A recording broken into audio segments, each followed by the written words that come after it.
Yeah, welcome to another episode on this channel, Sporty Frank, and I'm giving you another update with regards to whatever is going on in the world of sports. If you have not subscribed, please do subscribe to this channel, share it to your friends, let them subscribe as well. Please do so. Please try your best to subscribe to this channel.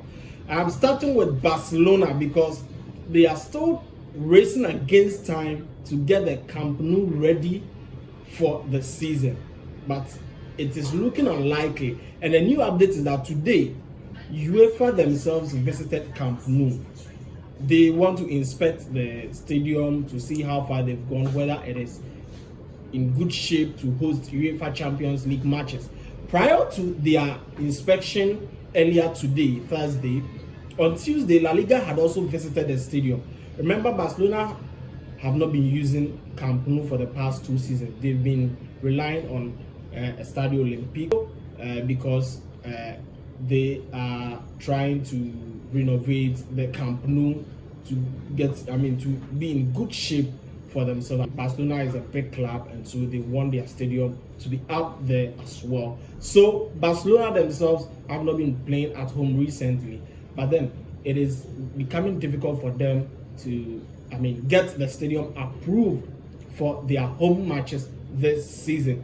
So what Barcelona are trying to do on time is that they want to receive the certificate of completion, which will therefore be submitted to the Barcelona City Council so that they can be granted the first occupancy license where they can occupy the stadium and start hosting matches and all of that. They have about 3 weeks to their first game, which is against Valencia. It may happen either between 13th or 14th of September. So take note of these details, Barcelona fans.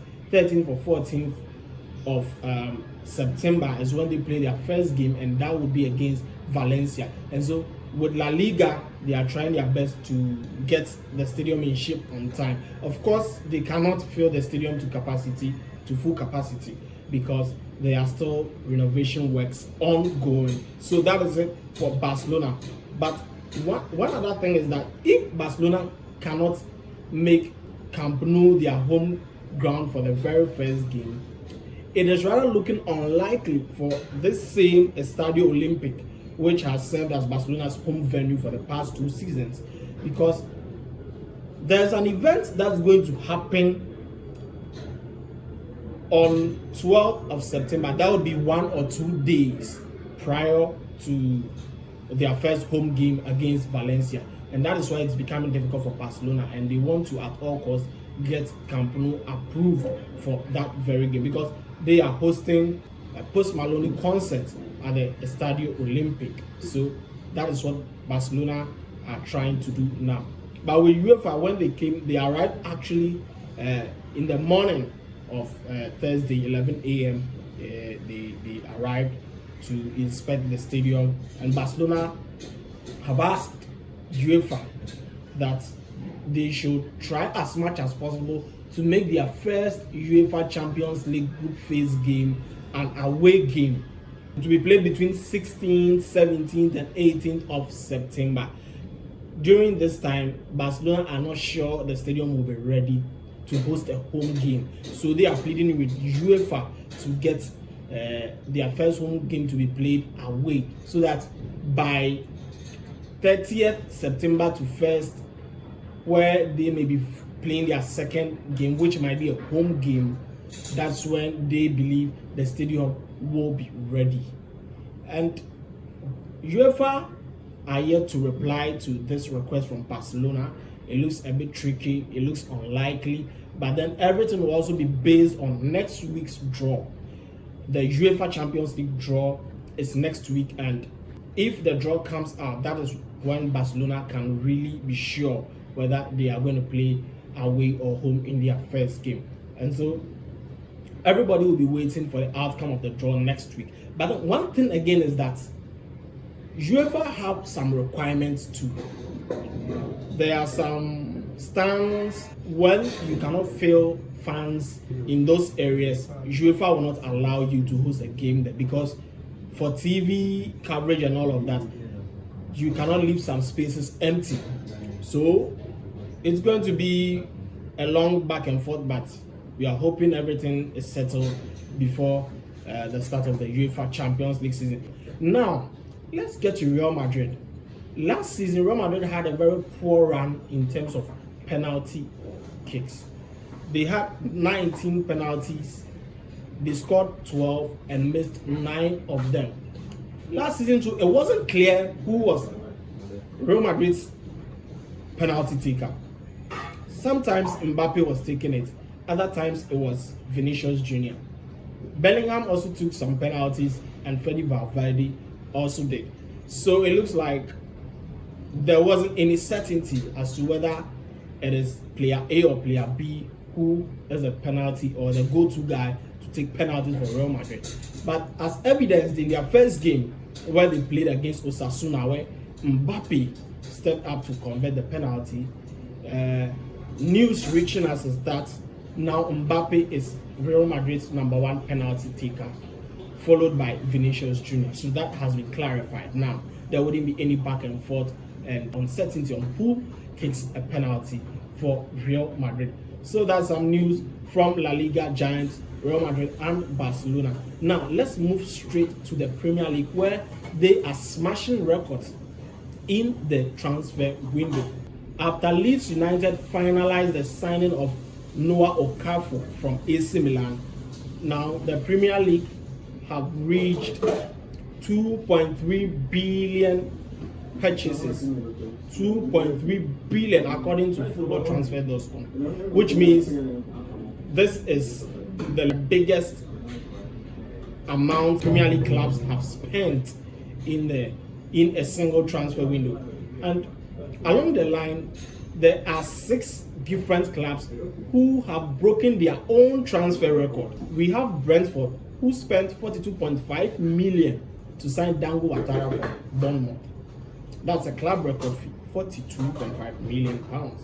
Bournemouth also splashed 36.5 on Bafode Diakite from Lille. So that's another big money transfer from Bournemouth, which means they have also smashed their own record. Burnley also smashed their record by securing the services of midfielder Leslie Ugochukwu from Chelsea for a deal worth 25 million pounds. Sunderland, who just regained promotion to the Premier League, have also smashed their own record and paid 26 million for midfielder Habib Diarra from Strasbourg. So Sunderland also have paid 26 million pounds. So that's some interesting news. The next club here is Nottingham Forest, who will be playing in Europe this season. They have also broken their transfer record twice this summer. First, they signed Dan Ndoye from Bologna, and they have now signed Omari Hutchinson from Ipswich Town for 37.5 million pounds. Now, this is the big one. In June, Liverpool signed Florian Wirtz from Bayer Leverkusen for a guaranteed 100 million pounds with 60 million pounds in add-ons. So that's another club record smashed there. So 6 different clubs. So that's what is happening in the transfer market as well as far as the Premier League is concerned. There is also news in Manchester City that if they try and they succeed in signing Gianluigi Donnarumma from PSG, James Trafford, who they secured recently, might be on his way out because Donnarumma is a priority. Maybe if Donnarumma was available earlier, they wouldn't have gone for James Trafford. But then, that's the news reaching us now on Sporty Frank. Chelsea are still doing business. Aaron Anselmino, the Argentine centre-back, is on his way to Borussia Dortmund on a loan deal, and Chelsea would also be sealing a deal for Chukwuemeka, who would be joining Borussia Dortmund on a permanent transfer.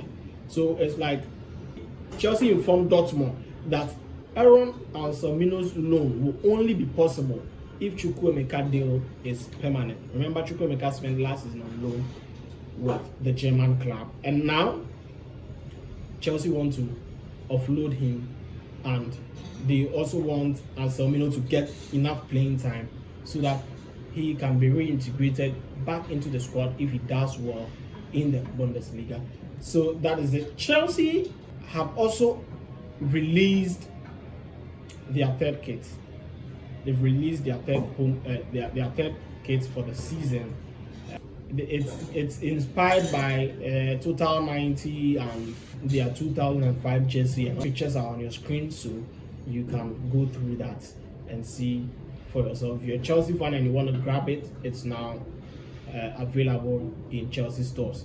So that's some news from Chelsea. Now, with the outgoings and some news about players not happy at Chelsea, players wanting to leave Chelsea, trying to sign players in, this is what Maresca has said. Now, starting with Nkunku and Jackson, it looks like they are done with Chelsea now.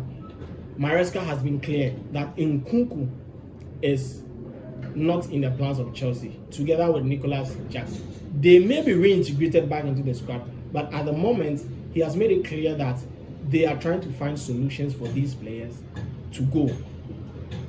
And he also said that it will be better for them to leave because that will make them happier than staying. Because maybe if they stay, they might get playing time, but that wouldn't be enough for them and it cannot make them happy. So that is what Enzo Maresca is saying. Wesley Fofana's news that he has deleted his all Chelsea related materials on Instagram and later posting that his focus is on Friday has also been responded to by Enzo Maresca. What he's saying is that Wesley Fofana is happy at Chelsea. So Chelsea fans, relax. Just relax. He's happy at Chelsea. And Chelsea is also happy to have him. That's according to Enzo Maresca. He's saying Wesley Fofana is a happy man at Chelsea. Chelsea are happy to have him. So with this Instagram stuff and all of that, you need to forget about it. It is nothing major or significant. So that is what Maresca is saying about Wesley Fofana. Tussle is available for tomorrow's game against West Ham United.